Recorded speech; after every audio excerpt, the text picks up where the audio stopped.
முருகா, வெற்றிவேல் முருகா. எனது அன்பு பிள்ளையே, இன்று இரவு தூங்கப் போறதுக்கு முன்பாக எதற்காக என் வாக்கினை கேட்கச் சொன்னேன் தெரியுமா? இன்று இரவு வேறு எந்த யோசனையும் இல்லாமல், வேறு எந்த சிந்தனையும் இல்லாமல், எதை பற்றியும் யோசித்து கவலைப்படாமல் முருகா முருகா என என் நாமத்தை சொல்லிக்கொண்டு நீ நிம்மதியாக தூங்க ஆரம்பிச்சினா, உன் கனவில் வந்து உனக்கு தேவையான எல்லா முடிவுகளையும், எல்லா தீர்வுகளையும், உனக்கான விஷயங்களையும் சொல்ல போகிறேன். நாளை விடியலில் ஒரு பெண் ரூபத்தில் உனக்கான உதவியை செய்ய வரப்போவது உன் அப்பன் முருகன் நான் தான் என்பதை புரிந்து நடந்து கொள் என் செல்வமே. இதுவரைக்கும் எத்தனையோ முறை உனக்கான வாய்ப்புகளை உன் கண்களில் காட்டிய போதெல்லாம் நீ தவற விட்டு விட்டதால் தான் நாளை உனக்கென உதவி செய்ய இந்த பெண் ரூபத்தில் வரப்போறேன். யாருன்னு தெரியாமல் தவற விட்டுவிடாதே என சொல்வதற்காக ஓடி வந்தேன். உறுதியான தன்னம்பிக்கையோடு நீ எந்த வேலைகளை செய்தாலும் நிச்சயமாக அதற்குரியான பலன் நிச்சயம் கிடைத்தே தீரும். எல்லா வேலைகளுக்குமே நல்ல நேரம் கெட்ட நேரம்னு எதுவும் இல்லை என் செல்வமே. நீ செய்யக்கூடிய முயற்சிகளும் உன்னுடைய தேவைகளும் அதற்கான தேடல்களும் உழைப்பும் சேர்ந்துதான் உனக்கான விஷயங்களை நடத்தி முடிக்கும். இப்போது நீ எதிர்பார்த்து கொண்டிருக்கும் ஒரு விஷயம் நடக்காமலே தள்ளி தள்ளி போகுது. நாளைக்கு நடந்துடும் நினச்சாலும் எல்லாமே தாமதமாகவே நடந்து கொண்டிருப்பதால் நீ வருத்தத்தோடும் கவலையோடும் வாழ்ந்து வருவது எனக்கு தெரியும்.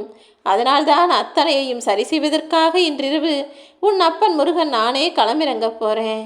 உனக்கு அது எல்லாமே கனவாக தோன்றினாலும் உனக்கான விஷயங்களை நனவாகவும் நிஜமாகவும் நடத்தி முடிக்கத்தான் போகிறேன். நாளைக்கு உன்னுடைய பிரச்சனைகள் எப்படி சரியானது நீயே புரிந்து கொள்ள முடியாத அளவில் சுலபமாக அத்தனையும் நான் தீர்த்து வைப்பேன் என் செல்வமே. எல்லாத்துக்கும் நல்ல நேரம் வரட்டும்னு காத்துக்கிட்டே இருக்காம நடப்பது நடக்கட்டும்னு உனக்கான வேலைகளை திறமைகளை சரியாக செய்துவிடு. எல்லாத்துக்கும் நேரங்காலம் வரும்னு காத்திருந்தீனா எதிர்காலம் முன்பொறுப்பில் இல்லாமல் போய்விடும் அல்லவா? இன்றே உன் லட்சியத்தை நோக்கி நீ புறப்படு. இன்று இரவே எல்லா துன்பங்களையும் துயரங்களையும் மூட்டை கட்டி தூக்கி போட்டுட்டு நாளை விடியல் நல்விடியலாக உனக்கான நல்வாழ்க்கையின் தொடக்கமாக இருக்கும்னு வாழ ஆரம்பி.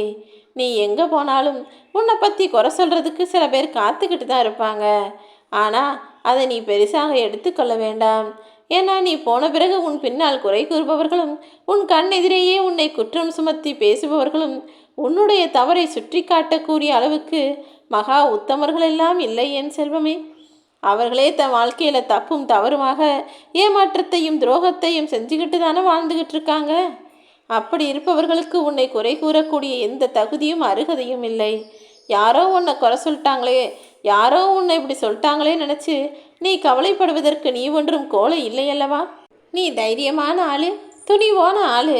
எதையும் மனசில் நினச்சிக்காம போனது போகட்டும் வருவது வரட்டும்னு அத்தனையும் எதிர்கொள்ள தயாராகு. உன்னுடைய தைரியத்தையும் வீரத்தையும் செயல்களையும் பற்றி உன்னிடமே குறை கூறுபவர்களுக்கு நீ அலட்டிக்கொள்ள வேண்டாம் என் செல்வமே. அதற்கான தகுதி எதுவுமே அவர்களுக்கு இல்லை. லட்சியத்தை அடைந்து உன் வாழ்க்கையை வெற்றி கொள்வதில் மட்டுமே உன்னுடைய திறமையும் வீரமும் இருக்கட்டும். மற்ற தேவையில்லாத விஷயங்களுக்காக நீ வீரத்தோடு வீரத்தை காட்டி பேசவும் வேண்டாம். எனக்கு தான் எல்லாம் தெரியும்னு எதிர்த்து நிற்கவும் வேண்டாம். நீ பயணித்து கொண்டிருக்கும் உன் வாழ்க்கை பாதையில் சூரியனை நோக்கி குறைக்கும் நாய்கள் போல யாராவது இருந்து கொண்டுதான் இருப்பார்கள் என யார் என்ன சொன்னாலும் கடந்து போய்கிட்டே இரு. ஒவ்வொருத்தருக்கும் நின்று நீ பதில் சொல்லிக்கிட்டு இருந்தீனா நீ போக வேண்டிய பாதையே மறந்து போகக்கூடும். எது உனது லட்சியமோ, எது உனது வாழ்க்கைக்கான வேலைகளோ அதை மட்டும் பார்த்து போக கற்றுக்கொள். மற்றதெல்லாம் தானாகவே சரியாகும். உன் லட்சியத்தை அடைவதற்கான வேலைகளை இப்போதே நாளையிலிருந்து தொடங்கலாம் என நம்பிக்கை கொள். உன் வாழ்க்கையில் தோல்வி மட்டும்தான் தொடர்ந்து வந்து கொண்டே இருக்கிறது என்றால் நீ தோற்று போகிறாய் என்பது அர்த்தம் கிடையாது என் செல்வமே. நீ தோல்விகளை தாண்டி கடந்து வந்துகிட்டு இருக்க. சீக்கிரமே நாளைக்கு வெற்றியை தொட்டு விடுவாய் என்பதுதான் அர்த்தம். இப்போது நீ சந்தித்து கொண்டிருக்கும் தோல்விகளை தாண்டி நாளைய வெற்றி உனக்காக உன் வாழ்வில் வந்து சேரப்போகுது. சின்ன சின்ன தோல்விகளுக்கெல்லாம் நீ துவண்டு போய் நின்றுவிடக்கூடாது என் செல்வமே. உனக்கான மிகப்பெரிய வெற்றி உனக்காகவே காத்துக்கிட்டு இருக்கு. நம்பிக்கையோடு என்னை நோக்கி ஓடிவா. உன் உழைப்பெல்லாம் உனக்கான பலன்களை கொடுக்கும். மிகப்பெரிய வலிமையான வெற்றியையும் நீ பெறப்போகிறாய். உன் உழைப்புகள் தோற்றாலும், நீ செய்த முயற்சிகள் தோற்றாலும், உழைப்பதையும் முயற்சி செய்வதையும் நீ நிறுத்திடக்கூடாது. ஏன்னா உனக்கான நேரமென ஒரு நேரம் வரும் தானே. உனக்கான வெற்றியும் அப்போது உன் வாழ்வில் வந்து சேரும். அது வரைக்கும் சில சங்கடங்களை பொறுத்து கொண்டு ஓடிக்கொண்டே இரு. உன்னை வீழ்த்துவதற்காக மற்றவர்கள் சுலபமாக பயன்படுத்தக்கூடிய மிகப்பெரிய ஆயுதம் என்பது சில வார்த்தைகளும் உன் மனதை உடைக்கும் வார்த்தைகளும் தானே. ஏதாவது ஒரு வார்த்தையை சொல்லி உன் மனசை கஷ்டப்படுத்தி உன்னை பலவீனமான ஆளாக மாத்திரணும்னு நினைக்கிறாங்க. அவர்கள் கண் முன்னால் நீ வீழ்ந்து போகவும் கூடாது, சோர்ந்து போகவும் கூடாது. யார் என்ன சொன்னாலும் கண்டுகொள்ளாமல் உன் மனதை தோல்விகளாலும் தயக்கத்தாலும் நிரப்பி வைத்து கொள்ளாமல் தைரியமான வெற்றிகளை பெறக்கூடிய ஆளாக இரு. ஓ மனசில் உறுதியான நம்பிக்கையும் தெளிவான சிந்தனையும் குறிக்கோளை அடைவதில் ஆற்றலும் இருக்கும்போது நீ ஏன் கவலைப்படுற? எப்போதும் நீதான் ஜெயிப்பாய் என உன் அப்பன் முருகன் நான் சொல்லியிருக்கிறேன் தானே. முடியாதுங்கிறத அப்புறம் பார்த்துக்கலாம். இப்போ எப்படி எல்லாத்தையும் முடிக்கிறதுங்கிறதுல மட்டும் நீ சிந்தனையோடு இரு. உனக்கான வெற்றியை நிச்சயமாக உன் வசம் ஒப்படைப்பேன் என் செல்வமே. நீ ஒரு விஷயத்தை அடைகிறதுக்கும் நீ நினச்ச இடத்துக்கு போய் சேர்றதுக்கும் எவ்வளவு வேகமாக போகிறங்கிறது முக்கியம் இல்லை. உன்னுடைய லட்சியம் எதுவாக இருக்குது, நீ எதை நோக்கி போய்கொண்டிருக்கிறாய் என்பது தானே முக்கியம். நீ வேகமாக போனாலும் மெதுவாக போனாலும் எனக்கு ஒரு பிரச்சனையும் இல்லை. அந்த இடத்துக்கு போய் சேருவதற்கு நீ செய்யும் செயல்கள் சரியாக இருக்கும்படி பார்த்துக்கோ. உன் இலக்கை நோக்கி தான் நீ சென்று கொண்டிருக்கிறாயா என்பதை மட்டும் கொஞ்சம் சரிபார்த்துக்கொள் என் செல்வமே. இறைவன் யாருக்கு எதை விதித்துள்ளான் என்பதை நான் மட்டும்தானே அறிவேன். அதுபோல உனக்கு எப்போ எதை கொடுக்கணுன்றதையும் அறிந்த நான் அதை சரியான நேரத்தில் நிச்சயமாக செய்து முடிப்பேன்.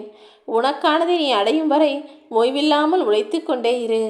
உன் உழைப்புக்கான பலன் எல்லாம் நிச்சயமாக உன்னை ஒரு நாள் வந்தடையும். உன் வாழ்க்கையின் பெருமை என்பது நீ இந்த பூமியில் எத்தனை வருஷம் வாழ்ந்தங்கிறதுல கிடையாது. தினமும் நீ எப்படி வாழ்ந்தாய், உன்னுடைய செயல்களால் எத்தனை பேர் சந்தோஷப்பட்டாங்க, உன்னுடைய செயல்கள் எத்தனை பேருக்கு நிம்மதியை கொடுத்தது, எத்தனை பேருக்கு சந்தோஷத்தையும் அவர்கள் சாதிப்பதற்கும் நீ உறுதுணையாக இருந்தாய் என்பதை பொறுத்துதான் இந்த உலகில் நீ வாழ்வதற்கான பெருமைகளை பெறுவாய். உனக்கு மட்டும்தான் கஷ்டம் நினச்சி புலம்பாதே என் செல்வமே. கொஞ்சம் உன்னை சுற்றி இருக்கிறவங்களையும் பாரு. ஒவ்வொரு மனிதனுடைய இதயமும் கடல் அளவுக்கு கஷ்டங்களை சுமந்துக்கிட்டு தான் வாழ்க்கையை முன்னோக்கி எடுத்துகிட்டு போயிட்டுருக்காங்க. அதே போல் உனக்கான காலம் எனும் ஏனியாக உன் அப்பன் முருகன் நான் இருப்பேன்னு என்னை நம்பி உழைக்க ஆரம்பி. உழைப்பும் முயற்சியும் உன் வாழ்வில் இருக்கும் வரை நீ ஒருபோதும் தோற்று போக மாட்டாய். நீ மௌனமாக பொறுமையாக இருந்தால் பல பிரச்சனைகளுக்கு உனக்கு தீர்வு கிடைத்துவிடும் என் செல்வமே. அதே போல் என்ன நடந்தாலும் எதையும் கண்டுகொள்ளாமல் சிரித்து சந்தோஷமாக மகிழ்ச்சியாக இருந்தினாலும் பல பிரச்சனைகள் உன் வாழ்விலிருந்தே காணாமல் போய்விடும். எந்த சூழ்நிலையிலும் அசைக்க முடியாத நம்பிக்கையை உனக்குள்ள வளர்த்துக்கோ. நம்பிக்கையோடு இருக்கக்கூடிய உன் வாழ்வில் நிச்சயமாக நீ ஜெயித்தே தீருவாய். எதிர்காலத்தில் என்ன நடக்குமோன்னு யோசித்து கலங்கி நிற்காதே என் செல்வமே. என்ன நடந்தாலும் அத்தனையும் எதிர்கொண்டு சமாளிப்பேன் என உறுதியோடு இரு. உன்னுடைய தோல்விகளெல்லாம் உன்னை விட்டு வெகு தூரம் போகும். உன்னுடைய வெற்றிகள் என்பது உன் அருகிலேயே வந்து நிற்கும். மனம் போன போக்கில் நீ போக வேண்டாம். நீ போகக்கூடிய பாதைகளை உனக்கான பாதைகளாக மாற்று. மனம் உன்னை கட்டுப்படுத்தும் முன் உன் மனதை நீ கட்டுப்படுத்த முயற்சி செய். உனக்கு நல்லதே நடக்கும்.